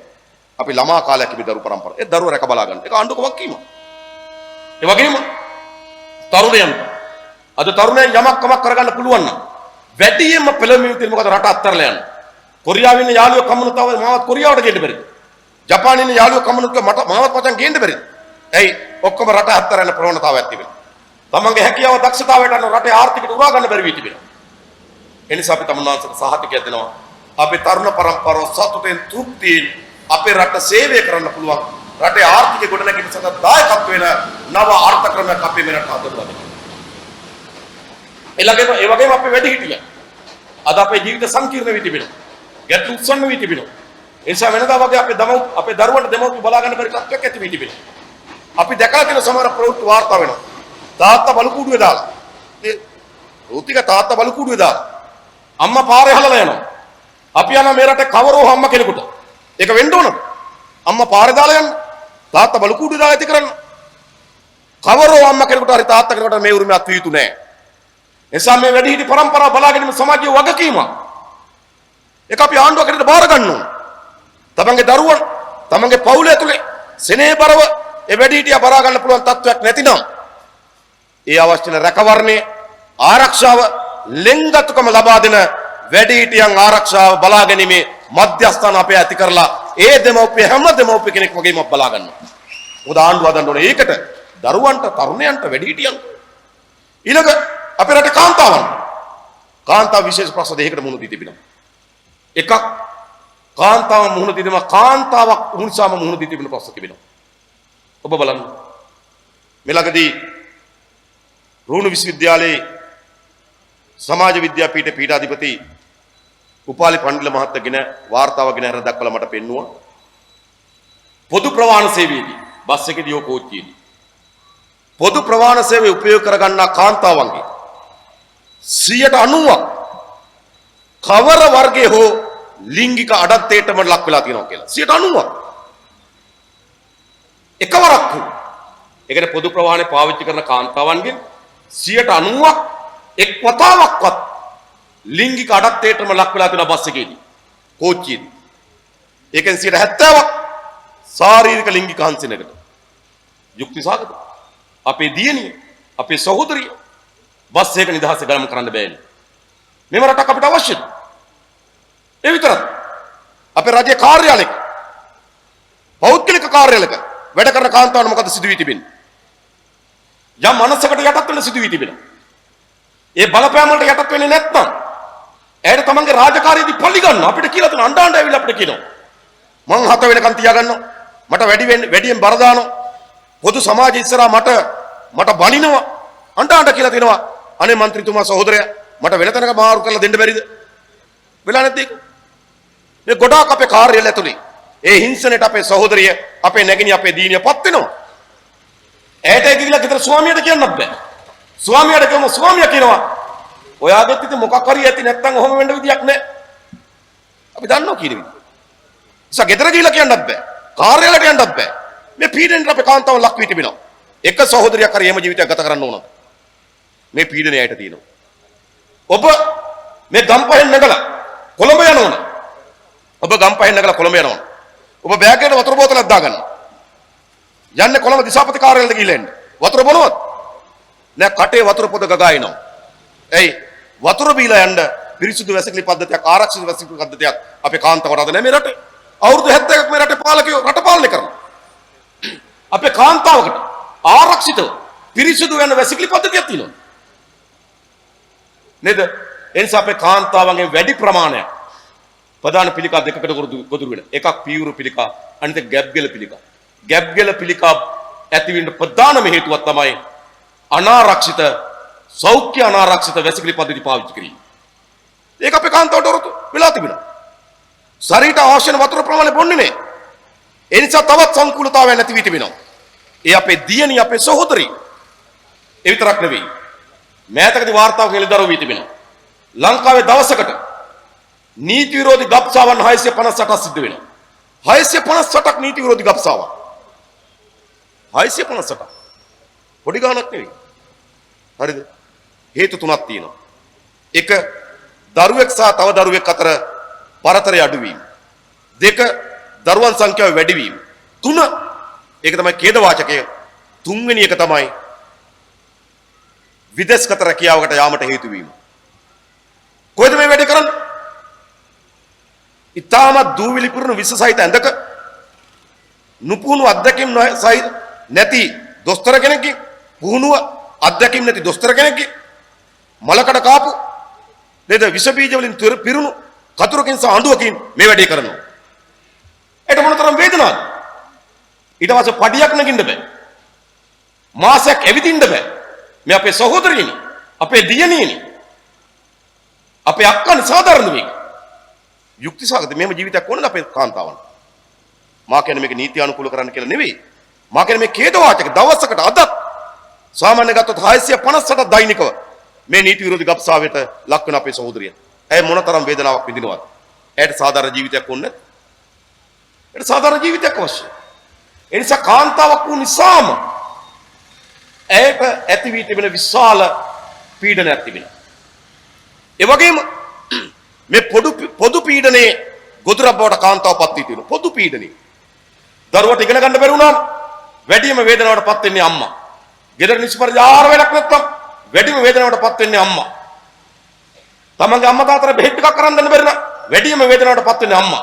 තමන්ගේ දරුවගේ අපේක්ෂාවන් ඉටු කරගන්න බැරි වුණා වේදනාවටපත් වෙන්නේ අම්මා. ඒ විතරක් නෙවෙයි. අපේ රටේ සිදු වී තිබෙන කාන්තා අස්වාභාවික මරණ වලින් ස්වභාවික නොවන අස්වාභාවික මරණ වලින් කාන්තාවන් වැඩි ප්‍රමාණයක් මිය ගොස් තිබෙන්නේ එක්ක ස්වාමියා එක්ක ළඟම ඥාතියාගේ පහර දීමෙන්. ඉතින් නිරන්තරයෙන් බැට කනවා. එහෙම වෙලා නැද්ද? අවුරුදු 70ක් කාන්තාව ජීවත් වෙනවා නම් 40ක්වත් කඳුළු පෙර ජීවත් වෙන්නේ. ඈත ගම්වල ගින බැලුවා. ඉතින් ඇයට ජීවිතයක් ඕනේ නැද්ද? ගෙදර මොකක් හරි විශාලව කාර්යයක් කරන වෙලාවක ගෙදර පිරිතක් ලෑස්ති කරමු. නේද? ගෙදර පිරිතක් ලෑස්ති කරමු. ගෙදර මහත්තයා මොකද කරන්නේ? ඕඩර්ස්. වැඩ කරන්නේ කවුද? කවුද වැඩ කරන්නේ? අරයා මැනේජර්. හරිද? අරයා ඕඩර්ස්. මේ වෙලාවට ඕන, මේ වෙලාවට ඕන, මේ වෙලාවට ඕන. මොකද කියන්නේ? ඉතින් මේකට සිද්ධ වෙලා තියෙන්නේ. වේලාස්සෙම නැගිටින්නේ කවුද? අම්මා. අන්තිමට නින්ද යන්නේ කවුද? ඒත් අම්මා. සහෝදරිය. එහෙම නෙවෙයි. ඉතින් ඒ සහ අපි අතර තියෙන වෙනස්කම මොකක්ද? හොඳට හොයලා මේ ප්‍රශ්නේ ගැන අපි මේට වඩා සමාජයකට අවධානය යොමු කළ යුතු නැද්ද? ඈත ගමක ගිහිල්ලා බැලුවොත් ඒ ගොවියා නම් මෙයා ගොවියා මුළුමනින්ම සැලසුම් ශිල්පියා. ඒ කුසකර්මාන්තේ ගොයන් කපන දවසක. හැබැයි වැඩ කරන්නේ ඔක්කොම ගෙදර කාන්තාව. ගෙදරට වී ටික ගෙනත් දීපුවාම වී ගොඩක බාපු තැන ඉඳන් හාල් කරලා බත් සපේනකම් කාර්ය කරන්නේ ගෙවිලිය. ගෙදර ඉන්න ගෘහණිය. එයාට ජීවිතයක් නැහැ. මොකද එයාට වෙලා තියෙන්නේ? එහෙම ජීවිතයක් නැති කාන්තා පරම්පරාවක් අපි ඉන්නේ. ඒ නිසා මම විශ්වාස කරනවා අපේ රටේ මේ අරගලේ ප්‍රධාන පංගුකරුවන් බවට පත් යුතු වන්නේ අපේ ලංකාවේ කාන්තාව කියලා අපි විශ්වාස කරනවා. ඇය මේ මූණ දිදෙන පීඩණයෙන් අපි මුදවගත යුතුයි. ඒ සහ අපි අතර තියෙන වෙනස්කම මොකක්ද? ඒ සහ අප අතර තිබෙන්නේ ජීව විද්‍යාත්මක වෙනස්කමක් විතරයි. ආසාවන්, හැඟීම්, බලාපොරොත්තු, අපේක්ෂාවන්, වින්දනය මේ ඔක්කොම එක හා සමානයි. හැබැයි අපි පීඩාවට පත් කරපු කාන්තාවක් අපේ රටේ තියාගෙන අපි සාහිත්‍ය ඉගෙන ගන්නවා gedara budun අම්මගේ. උත්තරයි. ඒ නිසා මෙය වෙනස් කිරීම අපි අපේ දේශපාලන අරගලයේ ප්‍රධානම කොටස බවට පත් කරගන්න බවට මා ඔබට සාතිකයක් දෙනවා. අපි කාටත් නිදහසේ සුන්දර ජීවිතයක් ගත කරනවා. ඊළඟ අපේ රටේ ආබාධිතයන්. සාමාන්‍ය ගත්තොත් අපේ රටේ ආබාධිත ජනතාව ලක්ෂ 17ක් විතර ඉන්නවා. 8.5%. ඒ අපේ රටේ පුරවැසියන්නේ දෙක ඇස් පේන්නේ එක කන් ඇහෙන්නේ ඒක තමන්ගේ අංගයන් නිසි පරිදි චලනය වෙන්නේ නැහැ. හැබැයි ඒගොල්ලෝ අපේ රටේ පුරවැසියන් නෙමෙයි. ආණ්ඩුවක වගකීම තමයි එවැනි කණ්ඩායම් බලාගන්නේ. එවැනි කණ්ඩායම් බලාගන්නද අපේ රටේ ආණ්ඩුව. ලෝකේ ආණ්ඩුව එහෙම නෙවෙයි හදලා තිබෙන්නේ. ඒ ජනතාව බලා ගැනීම විශේෂයෙන් හදනවා. අපි දන්න අපේ යාළුවගේ ආබාධ දරුවෙක් ඉන්නවා. ඒ වගේම අපේ යාළුවෙක් හිටියා කැනඩාවේ. දවසක් අපි යාළුවෝ දෙන්න ගියා අපේ ආබාධ යාළුවගේ දරුවා බලන්න. කැනඩාව හිටපු යාළුවා මොකක්ද දන්නවද කිව්වේ? කැනඩාව වගේ පවුලක මේ වගේ දරුවෙක් හිටියා නම් ඒ ගෙදරට ලොතරැයියක් ඇදුනා වගේ කිව්වා. මා කියන්නේ ඒක මේ මුදල් කරගන්නවා කියන එක නෙවෙයි. නමුත් ඒ තරම් ආණ්ඩුව කිසි රැකවරණය දෙනවා. අම්මයි තාත්තයි දෙන්නම රස්සාවට යනවා. බලාගන්න කෙනෙක් නැත්නම් අම්මා ගෙදර ඉන්න ඕන. අම්මා ගෙදර දීලා පඩිය ගෙවන ආණ්ඩුවේ. සියලු පහසුකම් ටික ගෙවනවා. අපේ එංගලන්තේ ඉන්න අපේ පක්ෂ වැඩ කරන සංවිධායක සොදරයා. එයා කරන්නේ ආබාධිත අය අරගෙන යනවා ආබාධිතේ අය පුහුණු කරන මධ්‍යස්ථානයකට. එයාගේ තමයි ඩියුටි එක. එයාගේ වාහනේ අරගෙන. එයාට මාස 6කට අධික කාලයක් පුහුණුව ලබා දී තිබෙනවා. එයාට කතා කරන්නේ කොහොමද? එයාට පණිවිඩයක් දෙන්නේ කොහොමද? එයා රැකබලා ගන්නේ කොහොමද? එයා උදේ අරගෙන ගිහිල්ලා බස් එක ගාලා එයා ගොඩ කරගෙන ආපහු පුහුණු පාසලට අරන් ගිහිල්ලා එතන පැය 4ක් තියලා ආපහු ගෙදර බාර දෙනවා. බලා ගන්න රෝකේ රාණ්ඩු. බස් එක නතර වෙනකොට රෝද පුටුවක් තියාගෙන කවුරු හරි ඉන්නවනේ. බස් එකේ වෙනම කෑල්ලක් පාත් වෙනවා රෝද පුටු උඩට ගන්න. බස් එකේ ඩ්‍රයිවර් බැහැලා ඇවිල්ලා ඒ පුටු උඩට අරන් ගිහලා වාඩි කරවලා තමයි එයා බස් එක අරගෙන යන්නේ. අපේ රෝද පුටුවක් තියාගෙන කවුරු හරි හිටිය ඩ්‍රයිවර් මහත්තයා මගේ කනට ඇහිලා තියෙනවා. ඒ භාගයක් ඉන්න ඉක්මනට යන් කියනවා. භාගයක් ඉන්නවා. මොකද්ද මේ රට වෙලා තියෙන්නේ? ඒ අපේ රටේ පුරවැසියන් නෙවෙයි. ඒ ආබාධිත ජනතාව බලාගෙන අපේ වගකීමක් නෙවෙයි. අපේ රට කිසි කෙනෙකුට පඩිපෙලක් නගින්න පුළුවන්. අපි පාර්ලිමේන්තුවේ 50 සම්මත කරලා තිබෙනවා. රජයේ සෑම ආයතනයකටම ආබාධිතයට ප්‍රවිෂ්ඨ වීම සඳහා අවශ්‍ය මාර්ගයක් හැදෙන්න ඕන කියලා එහෙම එකක් නෑ. රජයේ කාර්යාලවල ගොඩනැගිල්ලකට නගින්න බැරි නම් අධ්‍යාපන ආයතනයක අධ්‍යාපන හදාරන්න බැරි නම් රැකියාවකට එනකොට ගන්නේ නැත්නම් අපි කියනවා අපේ රටේ විශේෂිත රැකියාව මම කියන්නේ හැම දෙයකම නෙවෙයි. හැබැයි සමහර රැකියාවලට ආබාධිත අය සම්මුඛ පරීක්ෂණයකට එන්නේ නම් ඔහුට වැඩි ලකුණු ප්‍රමාණයක් ලබා දෙන ක්‍රමයක් අපි නිර්මාණය කරනවා. සමහර රැකියාව පොලිසියට වගේ බැරි වෙයි. නමුත් සමහර රැකියාව අපිට එහෙම කරන්න පුළුවන්.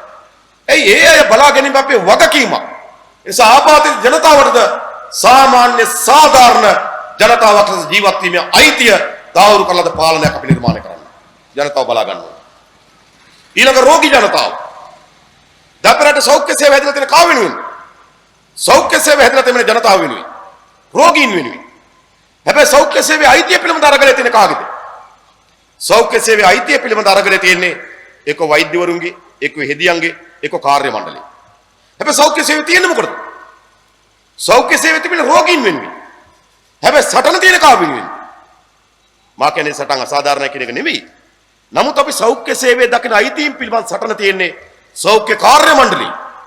හැබැයි සෞඛ්‍ය සේවය පිටවල තියෙන කවුරු වෙනුවෙන්? සෞඛ්‍ය සේවය පිටවල තිබෙන්නේ ජනතාව වෙනුවෙන්, රෝගීන් වෙනුවෙන්. හැබැයි රෝගීන්ගේ අයිතිවාසිකම් පිළිබඳ සාකච්ඡාවක් තියෙනවද? රෝගීන්ගේ අයිතිවාසිකම් පිළිබඳ සාකච්ඡාවක් නැහැ. ඒ නිසා අපි අපේ ප්‍රතිපත්ති ප්‍රකාශනය ඇතුළත් කර තිබෙනවා රෝගීන් ජනතාවගේ අයිතිවාසිකම් පිළිබඳව ප්‍රඥප්තියක් හදලා ඒ ප්‍රඥප්තිය අපි පාර්ලිමේන්තුවේ නීතිගත කරනවා. රෝගියගේ අයිතිවාසිකම්. ඉස්පිරිතාලෙට ගියොත් නේවාසික බෙහෙත් ගන්න උනොත් ඇඳක් දෙන්න උන. රෝගියගේ අයිතිය. ඉස්පිරිතාලෙට ගියොත් දොස්තර මහත්තයා නියම කරලා පරීක්ෂණ කරන්න කියලා ඉස්පිරිතාලෙන් පරීක්ෂණ කරලා දෙන්න ඕන. රෝගියාගේ අයිතිය. ඒ නිසා අපේ රටේ රෝගීන්ගේ අයිතීන් පිළිබඳ ප්‍රඥප්තියක් නැහැ. නීතියක් නැහැ. අපි මේ රට හඳුන්වා දෙනවා රෝගීන්ගේ අයිතීන් පිළිබඳව නීති සම්පාදනය කරන අපේ රටේ. රෝගියාගේ අයිතිය. ඒ විතරක් නෙවෙයි මගීන්ගේ අයිතිය පිළිබඳව අපි සංවිධානය හදනවා. මගියට අයිතියක් තියෙනවා. දුම්රිය යන මගේට, බස් එකේ යන මගේට. ඒ වගේ තියෙන අද කාර්ය ප්‍රවාහන සේවයේ තියෙන මගියා වෙනුවෙන්. හැබැයි සටන තියෙන්නේ කාර්ය මණ්ඩලය වෙනුවෙන්. කවදාවත් බස් මගීන් ස්ට්‍රයික් කරලා තියෙනවා. නෑ දුම්රිය මගීන් ස්ට්‍රයික් කරලා තියෙන්නේ නෑ. හරිනම් දුම්රිය මගීන් තමයි ස්ට්‍රයික් කරන්න ඕන. මේ ප්‍රවාහන සේවය අපිට අවශ්‍ය වෙන පරිදි අවම පහසුකම් ටිකවත් නේ. ඒ නිසා මේ ප්‍රවාහන සේවය අපිට උපයෝග කරගන්න බෑ කියලා මගීන් ස්ට්‍රයික් කරන්න ඕන. ඇයි ප්‍රවාහන සේවයේ තියෙන මගීන් වෙනුවෙන්. හැබැයි ස්ට්‍රයික් කරන්න කවුද? මා කියන්නේ කාර්ය මණ්ඩල ස්ට්‍රයික් මම ප්‍රතික්ෂේප කරනවා නෙවෙයි. හැබැයි අපි අද මේ හැම සේවයක්ම ජනතාව වෙනුවෙන් පිහිටුවාට ඒ ජනතාවගේ අයිතිය වෙනුවෙන් නෙවෙයි ඒවා තියෙන අනිත් පැත්තට. ඒ නිසා අපි මගීන්ගේ අයිතිවාසිකම් පිළිබඳව පවා සාකච්ඡා කරන්න ලෑස්ති. එනිසා එවැනි පාලනයක් අපි හදන්න ඕන. මොකද පාලනයක වගකීම තමයි ජනතාව බලා ගැනීම. ආර්ථික අරමුණක් අපි හදමු.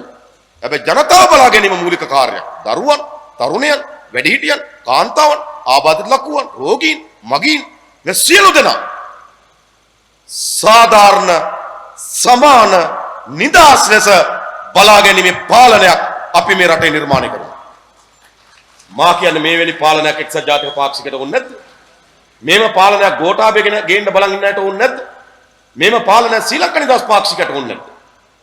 ඒ නිසා මා හිතනවා ජනතාවගේ අපේක්ෂාවක්, ජනතාවගේ උවමනාවක්, පාලකයාගේ උවමනාවක් අතර සමපාත වීම තිබෙන්නේ ජාතික ජනබලවේගය තුල විතරයි. මෙතෙක් හැදෙන හැම පාලනයකම තිබෙන්නේ ජනතාවගේ උවමනාවක්, පාලකයාගේ උවමනාවක් දෙකක්. ජනතාවගේ උවමනාවට පරස්පරව තමයි පාලකයා කටයුතු කරන්නේ. ජනතාවගේ උවමනාවට ප්‍රතිපක්ෂව තමයි පාලකයා කටයුතු කරන්නේ. අපි එකතු වෙලා ආණ්ඩුවක් හදමු. ජනතාවගේ උවමනාවත් පාලකයාගේ උවමනාව වෙන. ඔබගේ උවමනාව තමයි මාගේ උවමනාව. ඔබගේ උවමනාව තමයි අපේ උවමනාව. අපි හැමදෙනාගේම උවමනාව එකට සමපාත වෙන පාලනයක් අපි ගොඩනගමු. අන්න ඒ සදා මේ නොවැම්බර් මාසේ 16 වෙනිදා අපි තීරණාත්මක තීන්දුවක් ගමු. දැන් අවුරුදු ගණනාවක් නේද, අවුරුදු 71ක් ආණ්ඩු 15ක් හදලා තිබෙනවා. නායකයෝ ගණනාවක් ගෙනලා තිබෙනවා. මේ මුළු ඉතිහාසය තුළම අපිට ඕනෑමටත් වඩා වැඩියෙන් ඔප්පු කොට තිබෙනවා මේ පාලනයන් සහ මේ පාලකයන් අසාර්ථක බව. එනිසා අපි ඔක්කොම එකතු වෙලා නව පාලනයක් හදමු. මේ දින කීපේ මේ එක්වලා දින දහස් ගණන් ජනතාව ඔබ ලෑස්ති නම් මේ ඉදිරි දින කීපේ තමගේ අසල්වැසියත් එක්ක, තමගේ ඥාතියත් එක්ක, තමගේ හිතවතත් එක්ක මේ සංවාද කරන්න ලෑස්ති නම් මත තබා ගන්න. ජනතාව වෙනස් වෙන සූදානම් වෙලා තිබෙනවා. අපි වෙනස් කළ පණිවිඩය ගෙන යා යුතු තිබෙනවා.